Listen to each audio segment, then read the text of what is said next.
Agile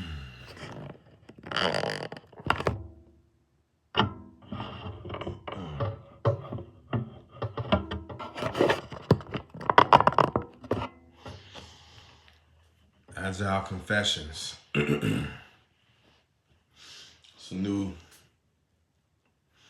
series I'm starting. Give me a second. Let me try to get this lighting right in my background.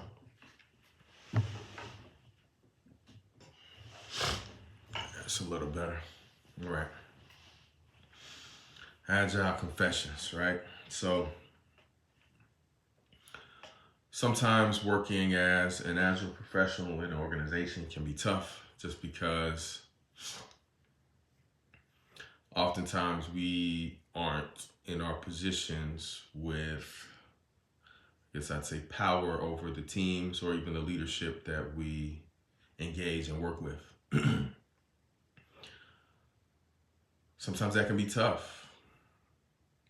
We can make suggestions, we can give guidance, we can give support, but ultimately the decision or the decisions lie with leadership and with the managers and the directors who have the say so.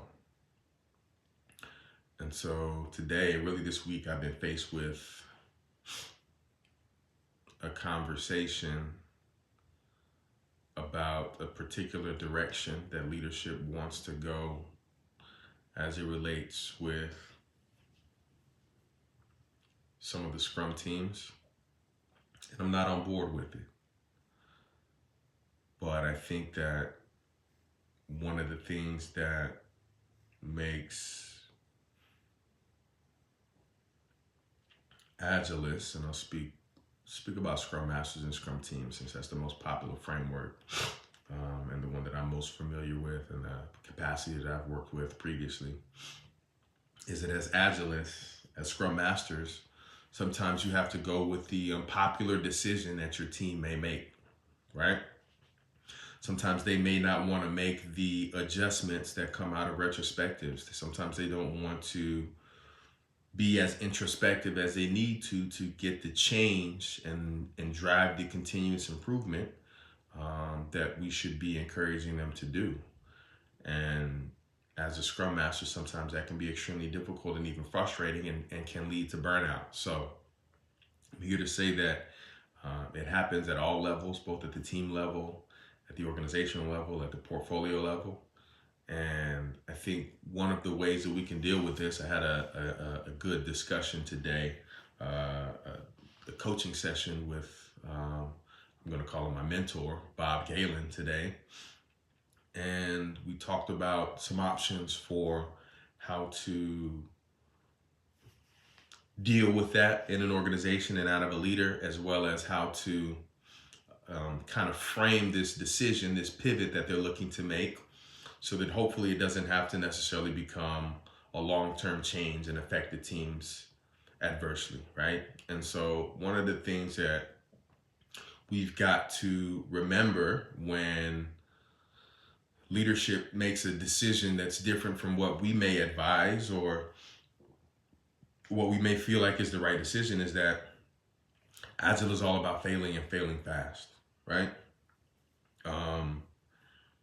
It's okay to try experiments.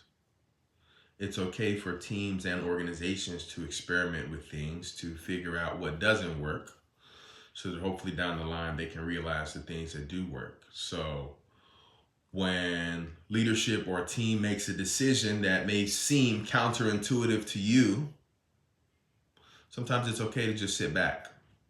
Sometimes it's okay to see how things play out, revisit that conversation later, and assess, right? Assess where the team was at previously, assess where the team is at now, and assess the trajectory of where the team is potentially headed. So didn't want to go too much into detail, but just want to give you guys some encouraging words and give you guys an agile confession You guys have a wonderful day whenever you guys are watching this sometime in the future. Scrumlife.com if you guys want to see and hear more content around Scrum and the role of a Scrum Master. And I'm out. Peace.